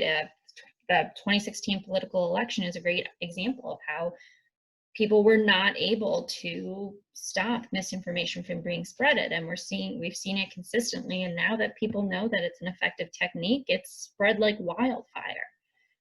We now know that misinformation is effective across the internet. So the only real tip that your textbook has, and I don't really know how to combat misinformation other than, you know, I report Twitter bots like nobody's business, and I report misinformation when I see it, but that's not enough. It's like you know, yeah, that's not really enough. But to combat misinformation, the only real advice that your textbook gives, and I think where the science is at now, is that instead of combating misinformation by telling someone that they're wrong, right? Vaccines don't cause autism. Instead of telling somebody that to get them to change their beliefs, you can give them new information that allows them to kind of take that information in and then maybe change their internal belief. So instead of telling somebody who says, well, I'm not sure if vaccines cause autism, it kind of seems like maybe they do, I keep hearing about it. And I found an internet forum that talks about that. You can instead say, well, actually, I read a study that shows that there's a really strong genetic link for autism. So instead of telling them you're wrong about that, you're giving them new information that they can use to shape their own beliefs. So kind of take that with you, become the new, generation of people combating misinformation, again, because we now know just how dangerous misinformation can be. We are now seeing the detrimental effects of misinformation on a global scale. What's happening right now in the pandemic, people are dying unnecessarily because misinformation about a pandemic is being spread across the internet, and people are who have public platforms are also spreading misinformation themselves. So do your best to combat it. We're in unique and difficult times, but I am ultimately optimistic about the human character and ability to be persuaded potentially in the right direction. Anyways, that's my spiel for this section. So now let's move into prejudice and discrimination. So I want to start with some definitions, in part just for your own knowledge, for stuff that's going to come up on the quizzes, and also because we are now entering into a difficult and uncomfortable topic. People do not like to recognize that they have their own biases, and they do engage in prejudice, and that they do have stereotypes about people, right? These terms are really loaded. Prejudice, bias, racism, stereotyping, these are loaded terms, and rightfully so. They should be loaded terms. But people are really resistant to the idea that they could be participating in creating bias, in creating racism, in creating prejudice, even though unintentionally we all do participate in these things. And it's important for us to be aware of it and work on ourselves constantly, right? That's part of being a person, is that you should always work on improving yourself and improving your own morality and beliefs and becoming better for yourself and for others.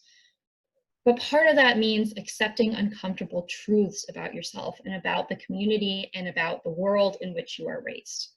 So let's kind of get into some definitions, and just right now, accept that we're going to be a little uncomfortable, right? Discomfort is okay. So what is prejudice? Prejudice is when we just draw a negative conclusion about a person, group of people, or a situation prior to actually evaluating the evidence. Now, a stereotype is a belief, whether it's positive or negative, about the characteristics of members of a group that's applied generally to most members of that group.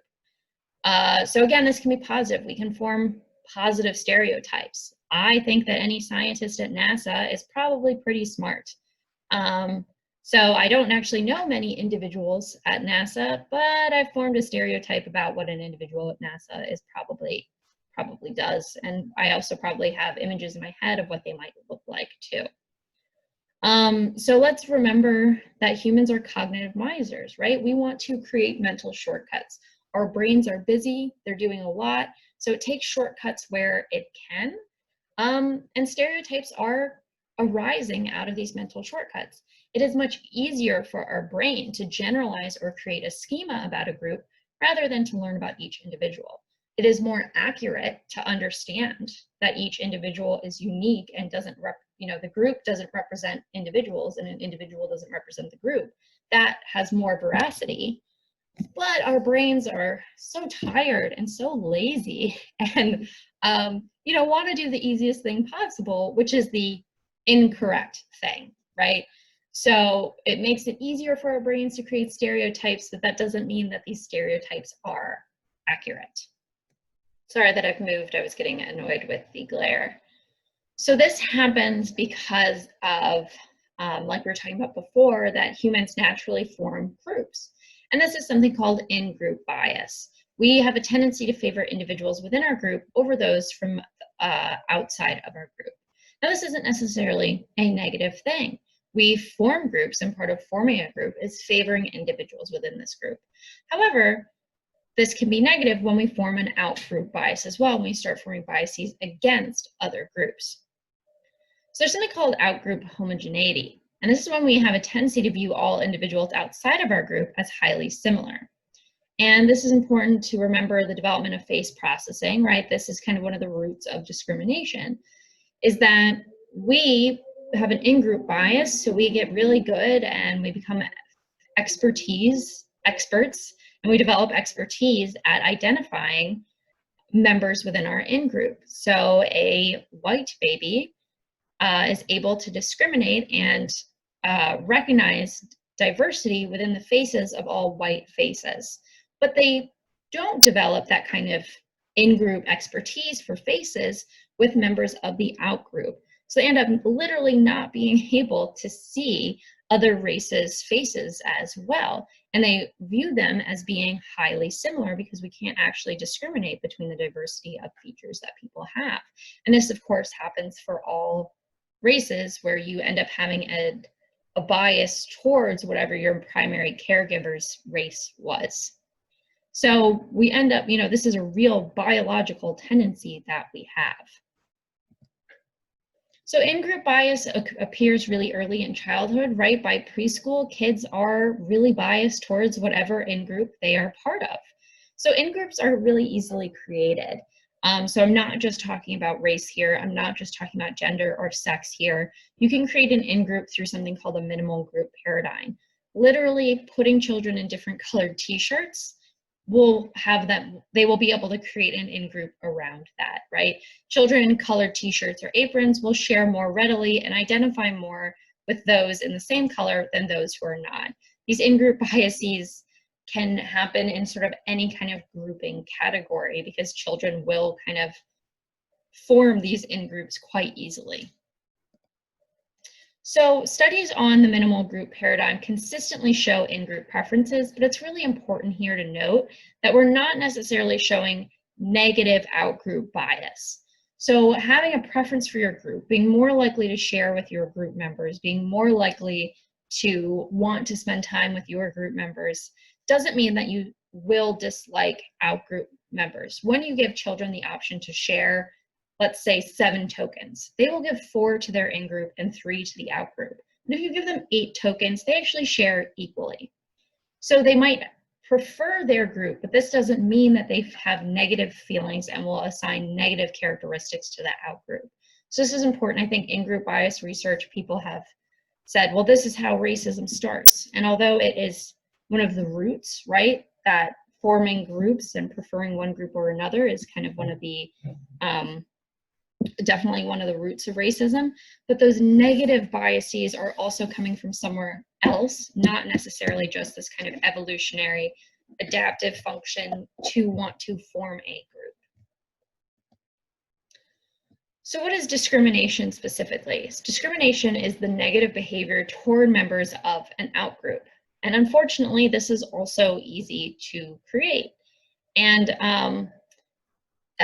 there was a study in the 70s where they kind of, where a teacher kind of created discrimination among children with different colored eyes. So a teacher in the 70s basically told her group of students that brown-eyed students were superior to blue-eyed students because they had excess melanin in their eyes. And she ended up enforcing discrimination. She would give brown-eyed students more servings of lunch. She would give them extra free time. And very quickly, brown-eyed children started enforcing that discrimination and believing that they were better and superior to blue-eyed people. So very quickly, this teacher was able to enact real discrimination in her classroom based on something entirely meaningless, as much discrimination is very meaningless. So the ultimate attribution error is another kind of root of discrimination. And this is similar to the fundamental attribution error. So ultimate attribution error is the assumption that behaviors among individual members of a group are due to their internal dispositions. So a fundamental attribution error is when we're making that kind of error about an individual person.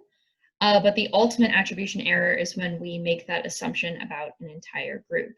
So we might assume that that something we're witnessing is because a certain group is bad or dumb or not as hardworking as another group, and we will kind of end up ignoring situational factors. So we'll ignore historical or economic factors and instead make that ultimate attribution error. So of course, this is something we see quite often with discrimination, that people who discriminate against others do end up making these kind of assumptions that, well, it's because that's how they are, instead of kind of understanding that's how powerful situational influences are, even for group membership.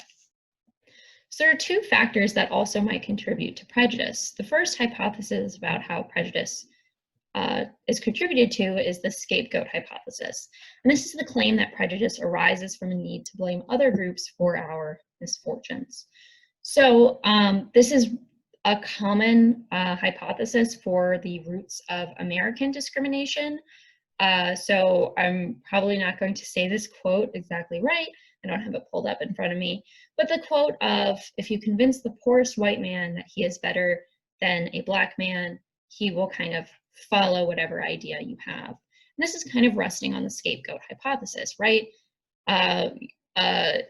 Convincing a white person that a black person is to blame for their problems when they, historically, economically, consistently, we know that they're not the cause of, poverty among white people.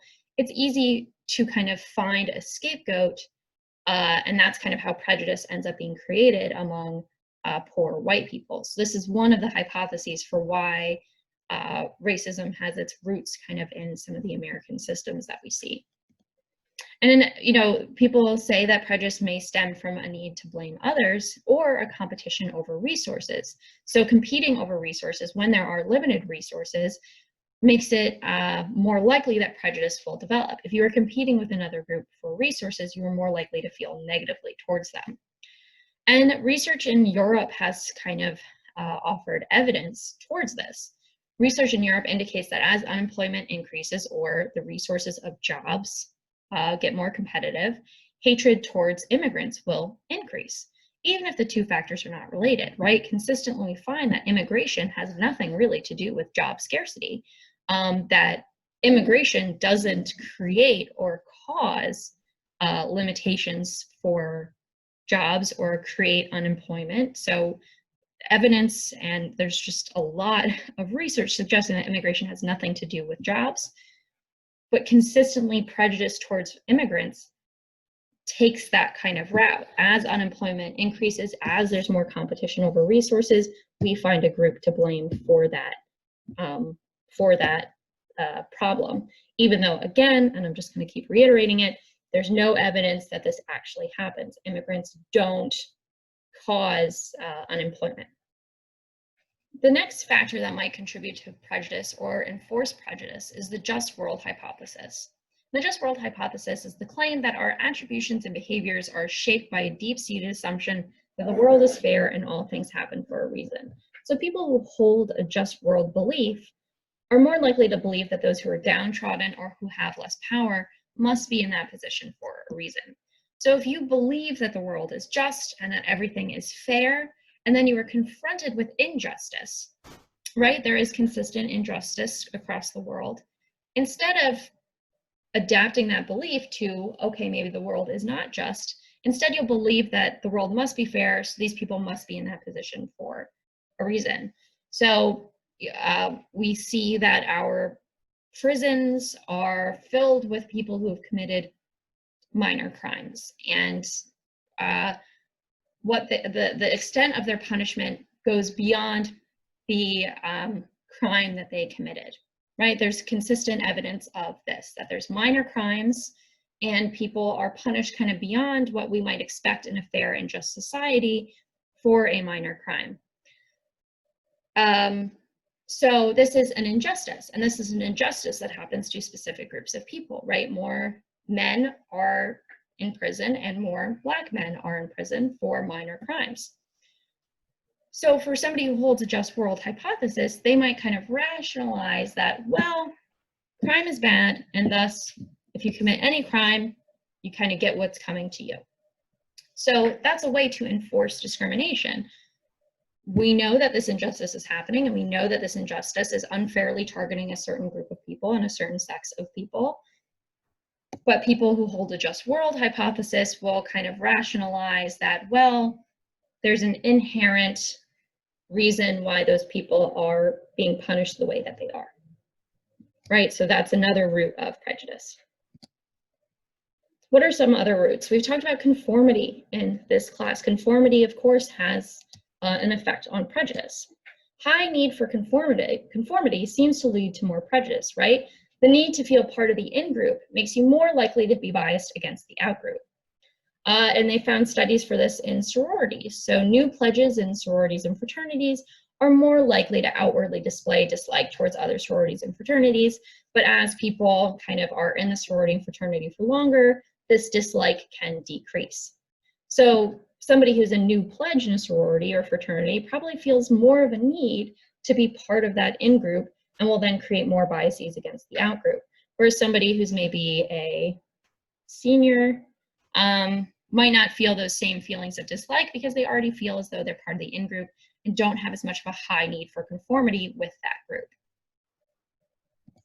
Individual differences also play a role. People who have authoritarian personality traits, so high levels of respecting authority and hierarchies, are more likely to have prejudice. So we talked about this too when it comes to obeying authority.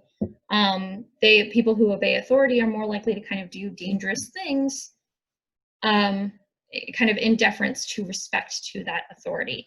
So they're more likely to believe in hierarchies and are thus more likely to believe in hierarchies among groups of people.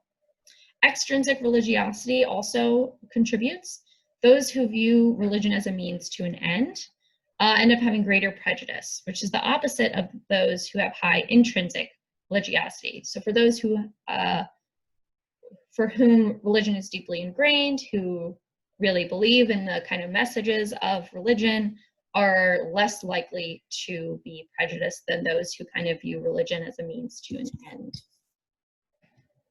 So with prejudice, we can actually differentiate it into explicit prejudice, right, outward prejudice, and implicit prejudice.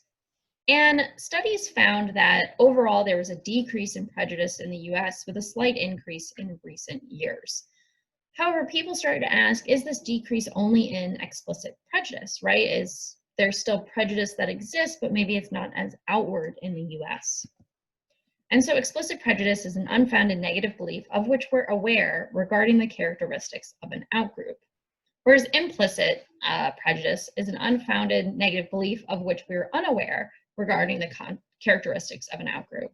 So the IAT, which I'm having you do this week, is the goal of it is to tackle this kind of implicit bias. So through doing the IAT this week, I hope that you'll be able to recognize, and we're not going to do it about race, we're going to do it about age, but I highly encourage that everybody takes all of the several IATs, right? I recommend taking the race IAT. I recommend taking the skin color IAT. I recommend taking several IATs just to get more of an awareness of your own implicit biases. Basically, what you find is that most people have biases, but this makes people uncomfortable. They don't like to be aware of their own implicit biases. But being aware of the fact that we have implicit biases also might make us more likely to decrease those biases and to work on those biases. So this is kind of what the IAT looks like, and you will all do this. And the idea of the IAT is that people are able to make implicit connections, that they're not aware of at a high speed. So basically, you'll be pairing faces of people with either positive words or negative words. And the idea is that if we have an implicit bias towards white people, we might find it easier to pair positive words with white people and we might find it harder to pair positive words with pictures of Black people, right? So it kind of suggests that the difficulty that people have in pairing positive and negative words with people of different races, that this might suggest that people have a bias and a preference towards the race that they find it easier to pair positive words with.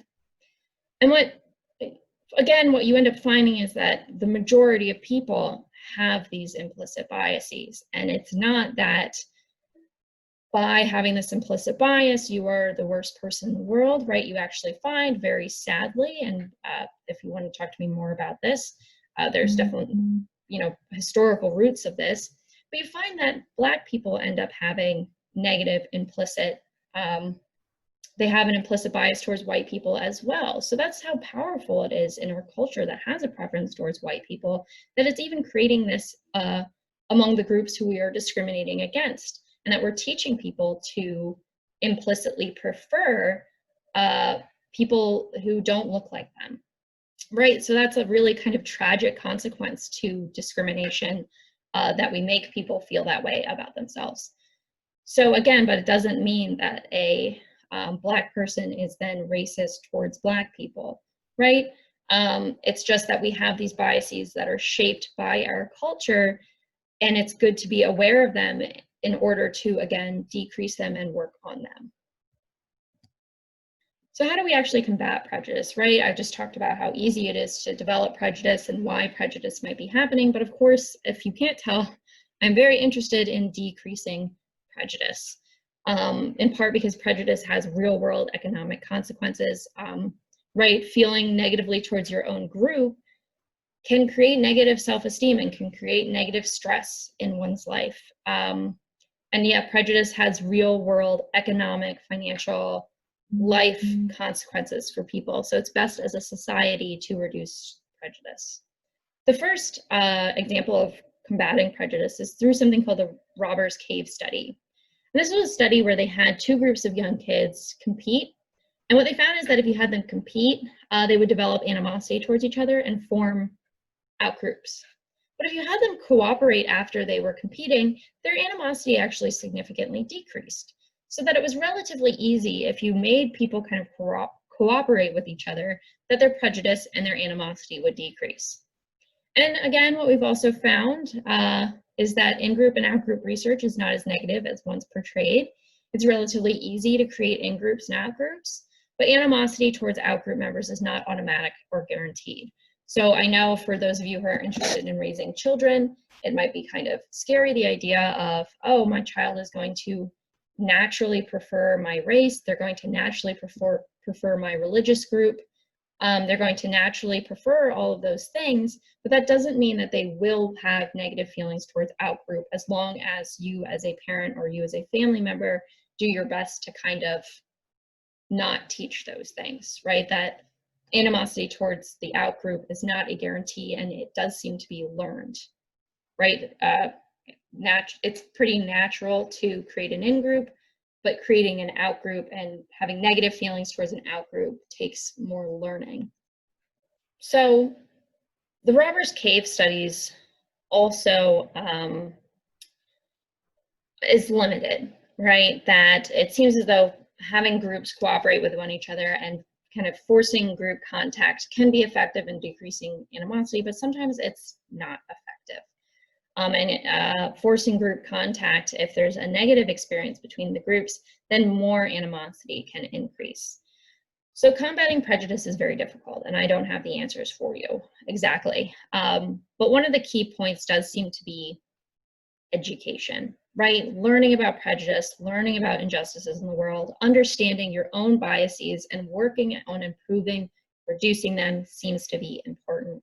And if you came into this lecture and knew that we were talking about prejudice and discrimination, and you don't believe that there are systemic injustices in our system and across the world, I'm not going to waste my breath trying to convince you otherwise, because I think your head is probably just in the sand, right? There's ample evidence out there. Educate yourself if you believe that these injustices are not happening in the US. It's not worth my time or your classmates' time to educate you on that point. But if you do educate yourself, that's wonderful, right? Learning to combat these real prejudices and these real injustices that do exist, and educating yourself on them so that you can then develop action plans on how to solve them is a great first step. And, you know, as a white, straight, cisgendered person, I have limited knowledge. I'm not exactly sure what my role is in improving the world, but that doesn't mean that I'm not trying. And that's kind of, I think, the point that most of us need to take in this day and age is that I should educate myself. It's my responsibility to educate myself, and it's my responsibility to try to improve the world and the real injustices that do exist in the world. So yeah, my kind of point here, another way to combat prejudice is through education. Although that, of course, is limited because of these kind of systemic issues and the systemic forces at play. So what are our conclusions for today? We identified the extent to which social situations influence the behavior of individuals. We determined the factors that influence when we conform or obey. We discussed pro-social behavior and aggression. We described how attitudes relate to behavior and how we can actually maybe change attitudes through persuasion.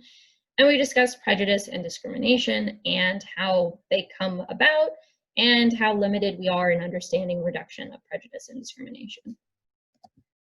So thank you for listening. Yeah, this week you'll be taking an IAT for your discussion board, and I look forward to interesting discussion there. Again, we are going to talk about age, because age is something that people discriminate against quite commonly. So it's not, we won't necessarily be having a discussion about race or sex or another type of bias that people have, but I do recommend that you do also take those other IATs, if only to, again, educate yourself. So thank you. I will see you in the next lecture video.